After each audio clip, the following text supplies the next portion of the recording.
Hey all, it's Dinosa. I'm here to do this review on the sequel of the Human Centipede 2 full sequence, or full sequence, yeah, that's it here. First of all, if any of you caught my review about the first one, I said it's the most fucked up, sadistic film I've ever seen. And it's more because it was more emotional, and it's just something that just things kept kind of snowballing out of control, and you felt more the emotion of this. This film, this film was a slaughter fest. That's all it was. It was gross on so many friggin' levels. It was not even funny. But the thing is that after a while, you were just like completely immune to it. Other than a couple of scenes, but after a while, you were just like, again. But you know, the interesting thing, this film is somewhat interesting, is that it shows a sadistic person, and when you deal with some of these mentally challenged people that they're in some of these wards, and they have a goal to obtain, and what lengths it will do. It's actually on a doctor's, probably on a psychological standpoint, it's probably a good lesson to see how far someone would go, and how some far the reactions of something can cause something to go so big out of proportion. But here's the nutshell with this whole film. This whole film revolves around a guy named Martin, who is a fat, overweight, depressed, short English guy. I think he's English. This guy Martin was molested sexually by his father. His mother only deals with him because she has to. His mother just does not love him because she's told him some messed up stuff. And it kind of goes like this. But first of all, I want to say a couple of things about this film. Is the plot line is a name, but it's simple, and that gets into the mental psychology. The method of how he achieved some of these things is bull. It never would have played out like that in real life. I'm sorry, and the number one thing in this whole film was the gun.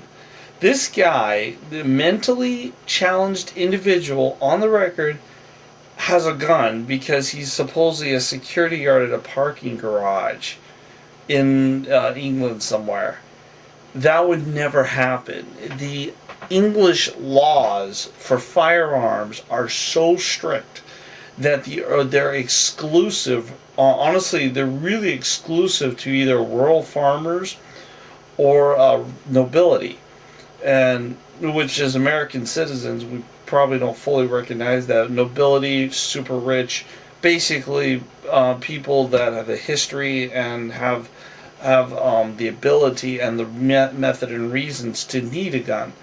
An example I could say is this: whereas would a resident of London really have any need of a firearm unless he was a police officer or a high-risk security guard or Scotland Yard? See, things have changed. See, now in London they have cops have guns, but back in the 80s they didn't. And I was there at a time in London where the bobbies, they're called bobbies over there, they didn't have guns. They had billy clubs and they had radios and whistles, but they didn't have guns. The only people who had guns was Scotland Yard and military. Nowadays, since 9/11, that's all changed. They're all armed, every one of them. And I honestly, with UK, you see more submachine guns out than you do with other stuff. But that's another story. Anyway, somehow this guy has a gun that he wreaks havoc with. And I had to take notes here because this thing is so convoluted on that. But this whole thing starts off where this guy is talking to his girlfriend inside the garage. The short guy, Martin, comes up, sees the guy, starts going, just freaking him out. And the guy gets mad at Martin, so he gets in his face, I'll kick your ass, blah, blah, blah, blah. Alright, So then the guy's mouthing up, so Martin shoots him in the foot. And then hits him with a crowbar, and then he shoots the girl twice in the legs, and then hits her with a crowbar and knocks them both out. Okay, now first I thought he killed the boyfriend, but he turns out he didn't. So he knocks him with a crowbar on that in the thing. Now the whole film is filmed in black and white. I think that's actually really annoying, but I guess it's supposed to keep impact on it because there's coloring. I can see why, because there's some coloring aspects that would be very difficult to reproduce, but with black and white, you just see dark coloring. It's either blood or shit. You get the idea. The guy Martin's also an asthmatic. He's always breathing. Love handles, everything. I mean, really bad. Like, blimp. Poor guy. I felt really bad. But he was actually a perfectly cast role guy for this role, as far as sadistic little thing. Now, he is so sick, he gets it. Then he goes back to his office and he continues watching the Human Centipede on the laptop inside his office here. And then he sees another guy complains, and the camera goes, "What the?" And then next thing you know, that guy is in his van, and that's the thing about this film. You see people have one sequence or one moment or a few minutes, and boom, they're in the van. It is not quite explained everything unless it was for impact. Let's see. He's on that. So then he's going to rent a warehouse, I guess, to do this whole thing.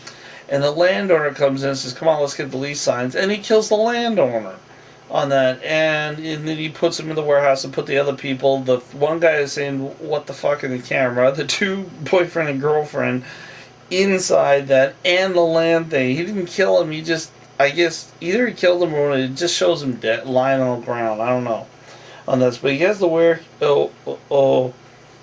warehouse key. So anyway, he goes in there, and his method of knocking people out is hitting them with a crowbar. Very effective method, and you can see how weak he is, so I don't think he would hit very hard. But, who knows? I would think if you hit with a crowbar that many times, you would die. And that gets shown in one scene. So anyway, the scene goes on from after he gets the warehouse and drops off a bunch of people. He goes back to his home, falls asleep, and his mom's like, "Did you shat yourself again?" And because he's so fat, he said, "You smell horrible. Get dressed. The doctor's here." So the doctor doesn't really want to help him. The doctor just wants to get paid.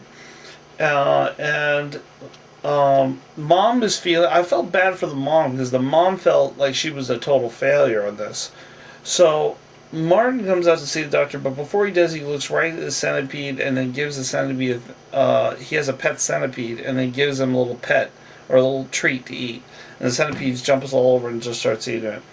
So the doctor, I didn't quite catch his name, was talking to him, and the mother says he's rambling about stuff about a centipede with 12 people. And the doctor is like, well, he might be mentally challenged due to sexually abuse, and because of this, he may be imitating the centipede because he's portraying, he's feeling he's being hurt, like as if the centipede's eating his food. And they said even in cases like this, they mutilate their sexual organs, which later on that gets explained. Okay, and the mom says, "I hate Martin because he sent her husband." She says she misses her husband, and Martin went away because the husband was sexually abusing her. So the mom is all jacked up here on that. But I felt bad for her because she was like totally done with it. I mean, she was really done with life. So the doctor leaves. And then they have dinner, and the mother says they decided to kill both of us. Okay, and so what happened was is she banks on something. This punk rocker is playing loud, and he comes down. The mother says, like, tells him that Martin said to turn the music off, and Martin is mentally challenged, and he's like, "Doing what the hell?" And the punk rocker says, "I'll play my news, you retard," and start kicking him on the ground. First of